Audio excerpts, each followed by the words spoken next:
Agora vamos com o vídeo do Oni Filosófico, que traz pra gente teorias de amor real em desenhos que poderiam ser considerados bobos. Nossos desenhos que eram infantos juvenis, voltados para crianças, poderiam nos ensinar arduamente sobre coisas do amor físico real e humano e adulto que nós temos na nossa vida tradicional. A gente passa uma infância inteira acreditando que o amor é um evento estático. Após o beijo final, o mundo simplesmente congela em uma perfeição eterna. Um prêmio a ser conquistado e colocado na prateleira, mas a vida adulta... O famoso viveram felizes para sempre, né? A gente sempre se perguntou o que acontece depois do feliz para sempre, porque ninguém é feliz para sempre. Vai me falar que eles tiveram um casamento perfeito, tudo lindo, conversado, não tiveram uma briga, não fizeram nada. Sério. Mas enfim, assista esse daqui, eu acho que chama Sinbad o nome desse filme aqui. As melhores animações da última década nos ensinam o contrário. O amor não é o repouso, é o movimento. Não é a ausência de conflitos, mas a capacidade de sobreviver a eles sem se perder de si mesmo. Aquele desenho que passou ali no fundo... As animações da última década nos ensinam o contrário. O amor não é o repouso, é o movimento. Não é a ausência Esse daqui de conflitos, foi cancelado por ter um beijo gay. mas a capacidade... Sim. Essas duas namoraram, se beijaram, como vocês viram ali no breve momento, e o show foi cancelado porque teve beijo gay. Si mesmo. Se olharmos para as ruínas da Terra de U, para os subúrbios coloridos de Elmore, percebemos que o que essas histórias realmente narram não são contos de fadas, mas autópsias de egos em crescimento. Elas nos... Adorei a frase autópsias de egos. É muito interessante você falar isso. Autópsias de egos. Mostram que às vezes para amar alguém de verdade, você precisa primeiro aprender a A propósito, eu tinha te dado boa noite e perguntado como tinha sido o resto do seu dia. Desmoronar. A grande ironia é que muitas dessas lições brutais estavam escondidas em desenhos que a gente considerava coisa de criança. Mas, entre uma piada visual e um monstro da semana, esses shows abordaram o abismo que separa o amor real do drama tóxico. Eles Nossa, essa cena aqui é tensa pra caramba, tá? Falaram sobre responsabilidade afetiva, traumas de infância e a dor de deixar alguém ir quando as rotas não coincidem mais. Hoje, vamos analisar como esses universos fantásticos se tornaram os manuais mais realistas sobre relacionamentos que a nossa geração já teve contato. Vamos começar com o nosso herói mais vacilão, o Finn, o humano. Em Hora de Aventura, acompanhamos Finn dos 12 aos 17 anos, o período mais turbulento da formação do caráter. No início, o amor para ele era uma projeção de heroísmo. Adolescente. A dor ele sente. Sente, sem receio. Queria a princesa Jujuba, porque ela era o ideal, inteligente, poderosa e inalcançável. Mas Jujuba nunca foi um troféu. Ela era uma governante milenar com o peso de uma civilização nas costas. O não que Finn recebe nas melhores não é apenas uma famílias. rejeição romântica. É o primeiro choque de realidade de um adolescente que confunde o desejo de posse com o sentimento de admiração. Quando a Princesa de Fogo aparece, Finn finalmente tem a chance de viver algo mútuo, mas ele carrega para esse novo relacionamento as mesmas falhas estruturais. No episódio... E ele vira como é que chama? Uma carne roliça na airfryer. O meu dia foi legal, foi bom, eu tô de bom humor, deu tudo certo. Não troquei, não senti sintoma de troca, tô legal. Só tô com uma dor nas costas insustentável.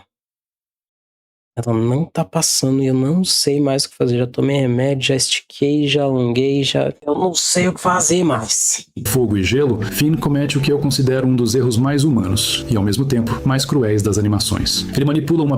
A gente tinha lido isso aqui quando meu áudio tava cortado, mas...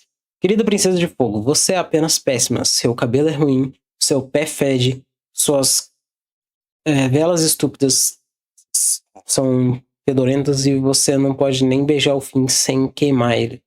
Então vamos nos encontrar e lutar. Os mais humanos e, ao mesmo tempo, mais cruéis das animações. Ele manipula uma briga física entre a Princesa de Fogo e o Rei Gelado apenas para ter um sonho emocionante. Ele tá afim. Aventura. Ele instiga o conflito através de cartas falsas, jogando com as inseguranças de... Demônio. Ele usa a desculpa do Gavião lá, né, que ele é o destino e os caramba, mas na verdade ele simplesmente ficou interessante no que aconteceu. De ambos. Esse fogo é uma metáfora para Big T. Deixa pra lá. Aqui? Acho que fala do pé. Passou um pouco da linha. Então, né?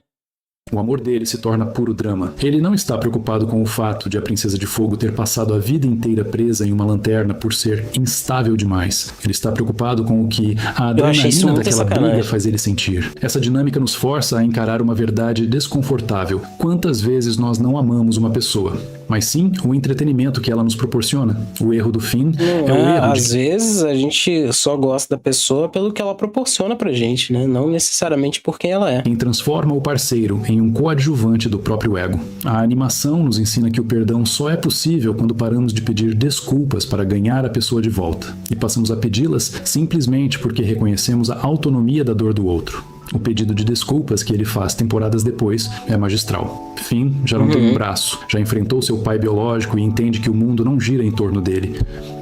Eu gosto muito do fator dessa série de que as consequências são permanentes. Muitos desenhos não ousariam simplesmente deixar um personagem principal sem braço pelo resto do desenho. Ou ele escolher ficar sem o braço. A história até deu desenvolvimentos para mostrar que ele poderia ter um braço novo o tempo todo, mas ele resolveu não ter. Eu achei isso bem interessante pelo desenvolvimento do personagem, que eles arriscaram a ter as consequências e mantê-las lá. Ele pede perdão sem esperar uma reconciliação. Ele entende que amar, às vezes, é aceitar que você causou um dano irreparável e que a maior prova de afeto é dar ao outro o espaço para ser feliz longe de você. O amor... Isso dói. O que ele está dizendo pode acontecer, pode ser real e pode ser necessário, mas eu vou dizer para vocês, dói.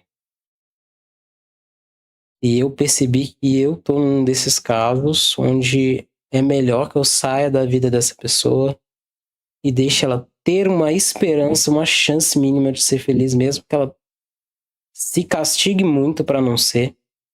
Mas eu gostaria muito de que ela fosse feliz, independente dela estar perto ou não.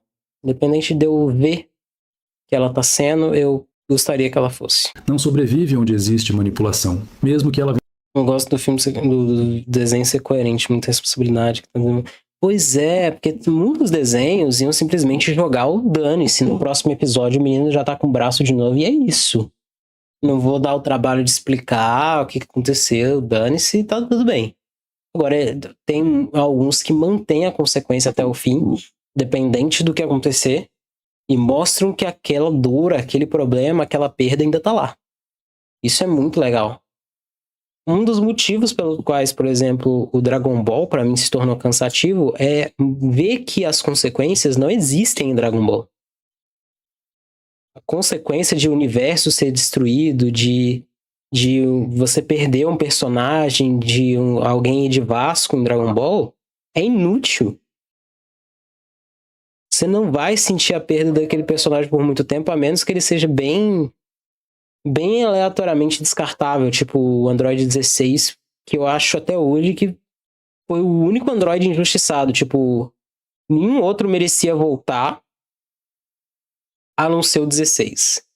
Aí voltaram com o 17 e deram um arco de redenção pra ele. Voltaram com a 18 e deixaram ela de boa sendo provedora. Não vou dizer o que veio na minha cabeça aqui não. Mas fizeram tudo isso e o 16, que era o personagem gente boa, tranquilo, legal, dane-se. Vamos deixar ele destruído e é isso. Foi a maior consequência que eu vi em qualquer parte de Dragon Ball. O resto todo, qualquer personagem que falecer vai voltar. Qualquer personagem que perdeu alguma coisa vai ter de volta. Tá tudo suave. Cheguei tarde, nem tão tarde assim, eu atrasei bastante, ainda tive um problema de áudio, tô reiniciando esse vídeo. Então, oi, vê.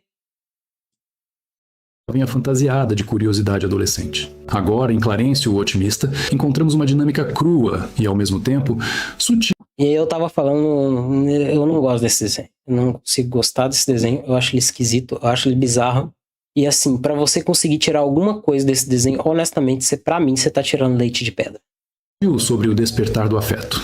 A relação entre Sumo e Chelsea. Se o Finn representava o erro da manipulação, o Sumo e a Chelsea representam o erro do silêncio e a dificuldade de admitir que a amizade já não é mais suficiente para conter o que eles sentem. A interação deles é um jogo de espelhos. Eles tentam chamar a atenção um do outro da forma mais caótica possível, porque é a única linguagem que conhecem. Em um dos episódios... Uma das lagostas tá virada pra trás, eu não sei porquê, mas me deu uma agonia do cacete ver essa lagosta virada pra trás. Da forma tipo, isso aqui já não faz sentido possível. Nenhum. Porque é a única linguagem. Aí tem uma lagosta virada pra trás. Mano, qual é? Que conhecem. Em um dos episódios, vemos a Chelsea desafiando o clube dos meninos, provando que é tão nojenta e resistente quanto eles. No entanto, a animação nos mostra que o beijo, por si só, não resolve o status do relacionamento. Eles continuam naquele limbo emocional onde se... Nossa, você gosta de Clarence? Gosto é gosto, mas tipo... Eu não consigo gostar de Clarence. Só teve um único episódio que eu consegui gostar de Clarence otimista, que foi o Clarence gótico. Aquele episódio foi bom, mano. Abraçam em momentos de medo, como no asilo abandonado, mas recuam logo em seguida para a segurança da amizade. Vemos o Sumo tentando impressionar a Chelsea no episódio do skate, fingindo ser um expert apenas para não parecer menos diante dela. É a ansiedade de querer ser o herói de alguém que você admira, mas ter medo de que, se você for apenas você mesmo, não será o bastante. Eles vivem um amorio incompleto. Uma história que a série não teve tempo de oficializar, mas que deixou pistas em cada olhar e em cada convite para patinar.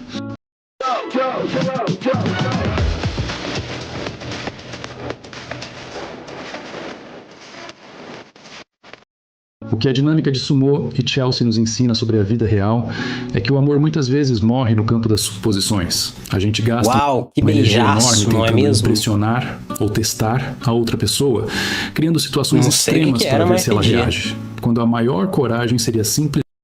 Eu amo esse desenho, eu não sei qual que é o nome da pessoa, qual que é o nome do artista, quem que faz esse desenho, da onde que sai esse desenho, mas, mano... É um desenho tão fofinho. Tem várias versões shorts, várias versões diferentes desse, mas eu gosto tanto dessa animaçãozinha que a pessoa faz desses dois personagens. Dizer o nome do que estão sentindo. Fofos. Eles representam aquele primeiro amor que a gente não sabe rotular, que por medo de perder a amizade, a gente deixa guardado em gavetas de quase. A lição crítica aqui é que se você não tem a coragem de transformar a tensão em conversa, você acaba vivendo de casualidades e especulações. O amor exige que a gente saia da sombra da dúvida, porque o silêncio é o lugar onde as histórias mais bonitas terminam antes mesmo de começarem. E essa dificuldade em nomear o sentimento, em sair da defensiva para assumir a vulnerabilidade, é o que nos leva diretamente ao abismo emocional entre Marceline e a princesa Jujuba.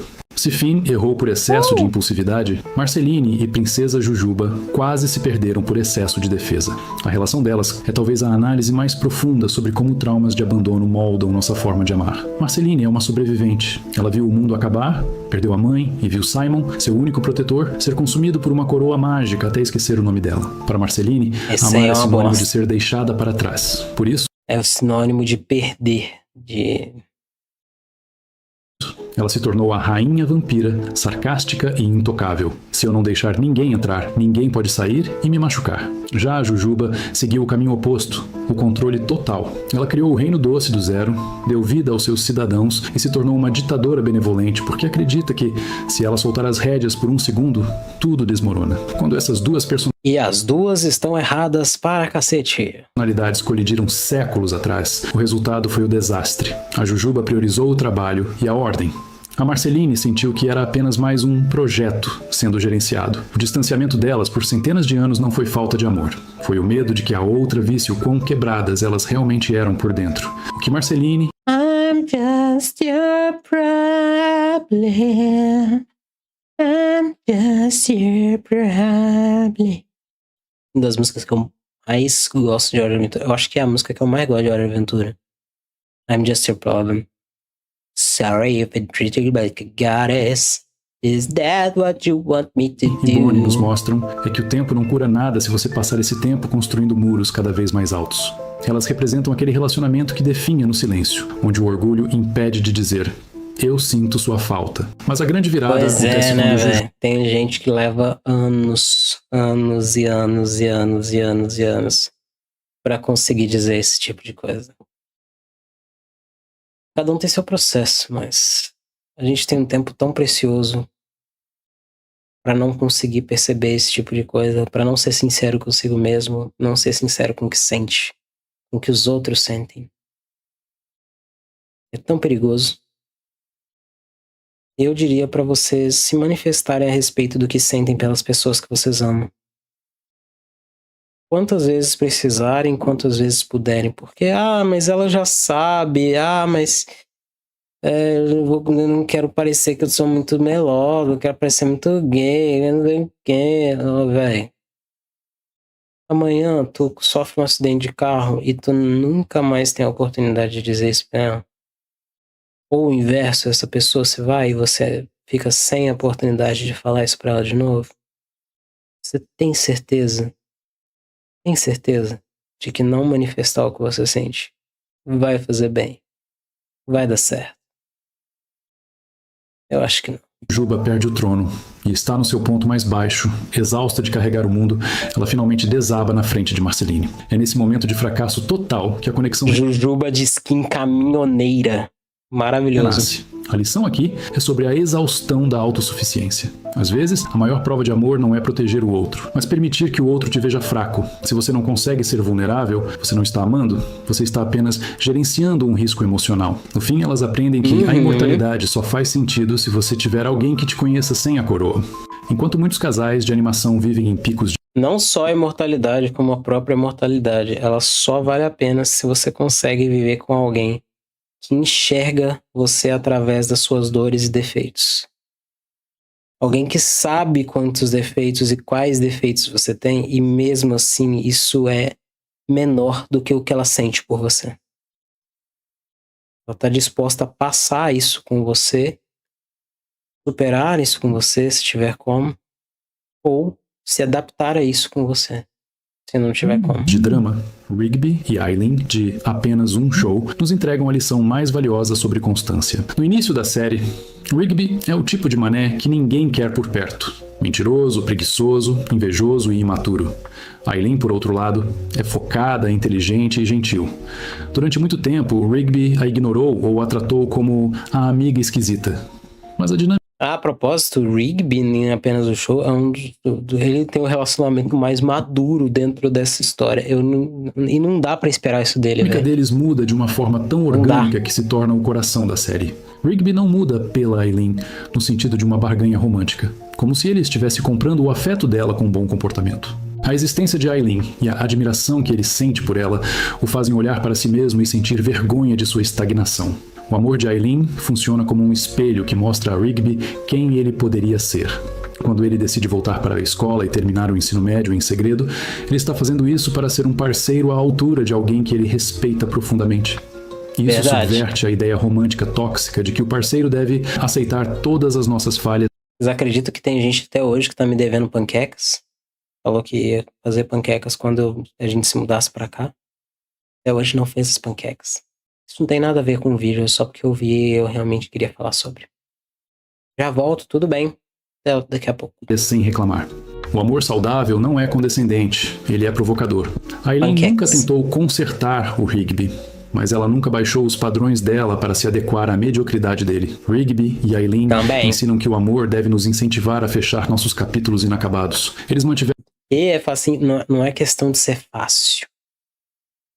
Não é questão de ser fácil.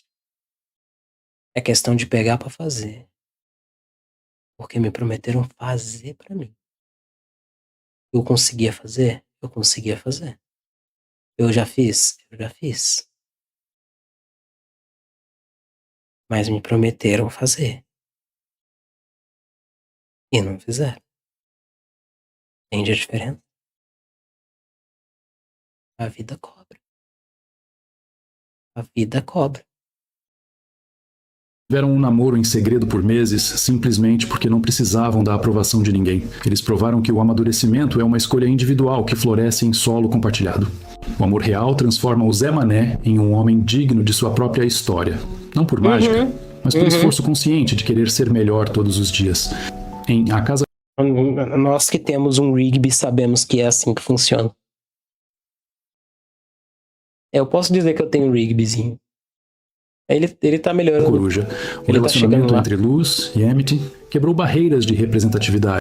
Esse aqui eu fico com dó, porque esse desenho aqui era maravilhoso. Os caras maltrataram esse desenho pra cacete, velho. Mas para além disso, entregou uma análise cirúrgica sobre como o afeto cura o ódio internalizado. Emmett Blight foi criada para ser a melhor.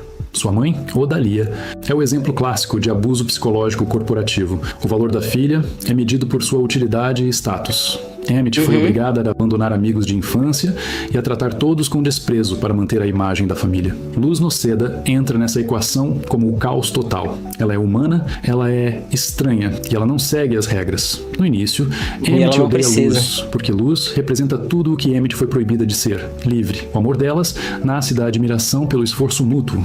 Luz vê que por trás da máscara de perfeição de Emmett existe uma garota que ama literatura fantástica. Emmett vê que Luz, mesmo sem magia biológica, luta mais do que qualquer bruxa de elite. O relacionamento delas é um manifesto sobre a identidade. Emmett teve que desaprender tudo o que sabia sobre valor próprio para poder amar a Luz de forma honesta. Isso nos ensina que, muitas vezes, o que nos impede de amar não é o outro, mas as regras rígidas que nos impusemos para sobreviver a ambientes hostis. Amar alguém de verdade exige que você tenha a coragem de destruir a versão de si mesmo que foi construída apenas para agradar os outros. Pois é, né, rapaz? Isso aqui pega, né? Isso aqui pega. Vamos ouvir de novo? De destruir a versão de si mesmo. Amar alguém de verdade exige que você tenha a coragem de destruir a versão de si mesmo que foi construída apenas para agradar os outros. O momento em que Emmett corta o cabelo e muda de cor simboliza essa ruptura. Ela não está mais tentando ser a filha perfeita. Ela está tentando ser a pessoa que Luz enxergou. Se o seu relacionamento não te dá coragem para enfrentar seus próprios tiranos internos e externos, ele não é amor. É apenas uma nova forma de cativeiro.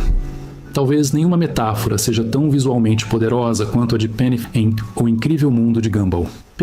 Nossa, a Penny realmente... Isso aqui é muito bom. Isso aqui é muito bom. Vive literalmente dentro de uma casca de amendoim.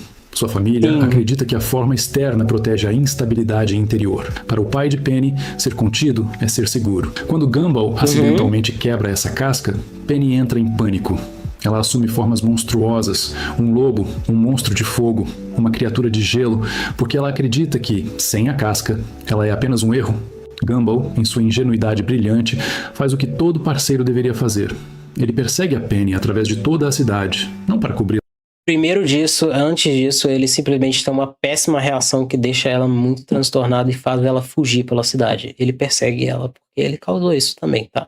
Vamos deixar isso bem claro. Novamente, mas para dizer que ela é linda em cada uma de suas formas. Sim, e se ele tivesse dito esta porra no começo, ela não teria fugido, se transformado e causado tanto problema, na moral. Metade desse episódio teria deixado de existir se ele tivesse completado a porra da frase dele.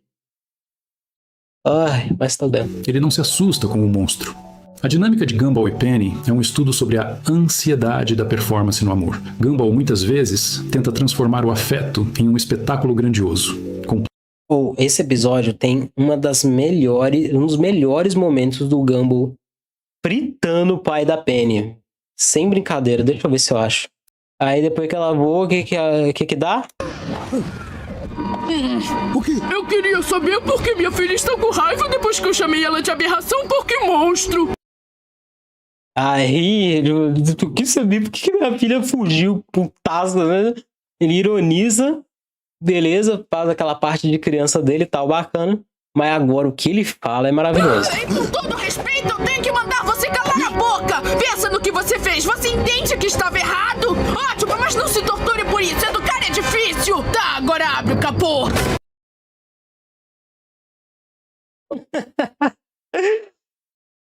Agora não se torture por isso, educar é difícil, agora abre o capô. Cara, isso aqui, ele morria de medo do pai da Penny. Mas nesse momento ele cagou pra esse medo, cagou na cabeça do pai dela e foi embora majestosamente. Planos mirabolantes e declarações cinematográficas. Agora abre o capô. Enquanto Penny só precisa ser aceita sem filtros. A lição vital aqui é que o amor não prospera no drama ou nos grandes gestos, mas na aceitação do monstro que aparece quando a nossa armadura racha. Amar é dar ao outro o direito de ser instável, estranho e mutável, sem que isso signifique o fim da conexão. Gumball ensina que o amor real é persistente.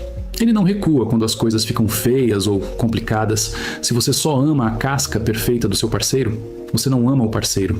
Você ama a conveniência de não ter que lidar com a profundidade humana dele. Finalmente, precisamos falar sobre Steven e Connie. Em Steven... Esses dois.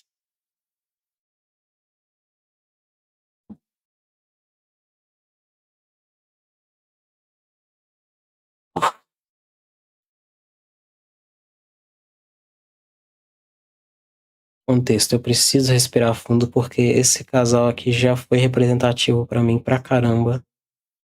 Já significou muita coisa pra mim e termina praticamente do mesmo jeito. Então é um pouco pesado. Voltou? Tá. Steven e o universo. A fusão deles é a representação física do que deveria ser um relacionamento. Eles não se tornam uma pessoa só para se perderem. Eles se unem para se tornarem algo novo, mantendo a consciência de ambos. Mas o momento mais importante deles não é quando estão fundidos, mas quando estão separados e em conflito. No final da 4ª temporada, Steven se entrega às diamantes para salvar seus amigos, deixando Connie para trás. Ele achou que estava sendo heróico, mas ele estava sendo profundamente desrespeitoso. Ele quebrou o pacto de união deles. Connie se sente traída não por falta de amor, mas por falta de parceria. Ela treinou com a espada, ela se dedicou a lutar ao lado dele, e Steve a reduziu novamente à posição de alguém que precisa ser protegida. Isso nos leva a uma reflexão sobre o altruísmo tóxico. Muitas vezes, em nome de proteger quem amamos, tomamos decisões unilaterais que desvalorizam a força do outro. O amor maduro não protege o parceiro do mundo. Ele prepara o parceiro para enfrentar o mundo ao seu lado. E o pior é que o que está sendo dito aqui é uma coisa que encaixa muito bem na vida de uma pessoa aí. Rapaz. Sua relação exige que um dos dois seja o eterno salvador e o outro o eterno salvo. Vocês não são um casal. Vocês são um fardo um para o outro. A reconciliação de Steven e Connie passa pelo reconhecimento de que eles são iguais. O amor real é uma conversa contínua sobre limites e responsabilidades, onde o sacrifício nunca deve ser usado como moeda de troca para o controle. No fim das contas, todas essas histórias que pareciam desenhos de criança nos entregaram uma verdade dura. O amor real é muito menos cinematográfico e muito mais trabalhoso do que o drama. O drama é fácil, ele se alimenta de impulsos, gritos e manipulações.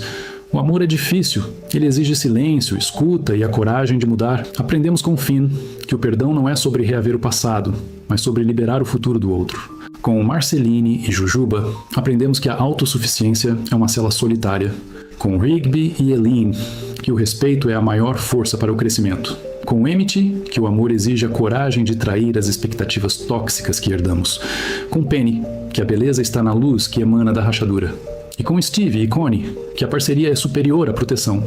Essas animações nos mostram que o amor não é o que nos faz parar de sofrer, mas o que nos dá uma razão para crescer através do sofrimento. Ele nos obriga a olhar no espelho e perguntar: eu estou amando essa pessoa ou estou amando a zona de conforto que ela criou para mim? O amor é um exercício constante de desaprendizado, desaprender o egoísmo, desaprender o controle e, principalmente, desaprender a ideia de que o outro... Cena perturbadora da mulher passando a mão por dentro do outro maluco. Que foi isso? É responsável pela nossa felicidade. Se o amor é uma arte, essas histórias são nossos manuais de rascunho. Elas mostram que errar faz parte do traço e que a beleza final não está na perfeição da linha, mas na honestidade do que foi desenhado. Depois de tudo isso, a pergunta que fica para você é: qual é a casca que você ainda não teve coragem de quebrar? E quem é a pessoa que você está impedindo de crescer porque ainda tem medo de perdê-la para a própria evolução? No fim das contas, a gente percebe que essas animações nunca foram só sobre heróis salvando o dia, mas sobre pessoas, de carne, osso ou tinta. tentando entender como se conectar sem se destruir. Eu trouxe alguns temas que vocês têm pedido muito e algumas obras que a comunidade sempre levanta, inclusive algumas que a gente já destrinchou com muito mais profundidade aqui no canal em vídeos dedicados. Meu plano é continuar mergulhando nessas histórias. Quero trazer... Eu continuo com esse serviço, que ele é muito bom. Você sempre fala de uma forma muito boa.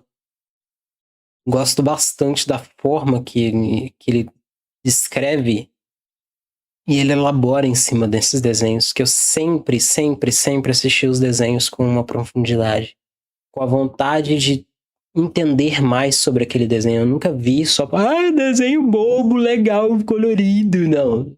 Sempre buscava alguma coisa dentro do desenho, uma lição, um pensamento, uma forma de raciocínio. E as formas nas quais eu podia me enxergar dentro daquele desenho. Eu colocava numa situação onde eu pensava, ok, quem que eu seria dentro dessa situação? Quem que eu seria se eu estivesse neste universo? Quem que eu seria? O que que eu faria? O que que é mais provável? Quem seria o personagem mais provável que eu seria? Porque através dele eu conseguiria ganhar o ponto de vista desse reino todo, dessa situação toda. Igual, por exemplo, no Boku no Hero, eu escolhi o Todoroki, que tinha uma história e tem uma história extremamente semelhante à minha, tirando o fato de que os meus irmãos, por assim dizer, são altos dentro da minha cabeça, mas, enfim. E condizendo com isso, a forma de pensar realmente fez uma coisa ali. Você perceber que você não é aquilo que te fizeram. Você não é o sofrimento que te causaram. Então, através do ponto de vista do próprio Todoroki e ver ele desenvolvendo, como ele lidou com a situação dele, como ele reagiu às coisas que aconteceram com ele, eu pude ter uma visão mais ampla de vida. E assim nos desenhos. Eu falei pra vocês, pega pra mim um bocado Steve e Connie, porque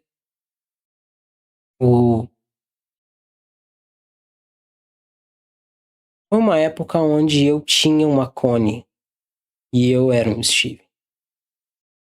E aí eu não fiz as coisas mais certas do mundo, mas eu me esforcei demais pra uma coisa que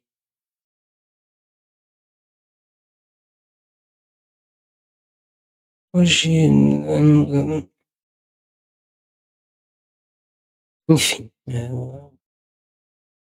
vamos deixar essa parte pra lá. É só que eu realmente sempre enxerguei a minha vida dentro dos desenhos e das coisas pra eu poder ver melhores pontos de vista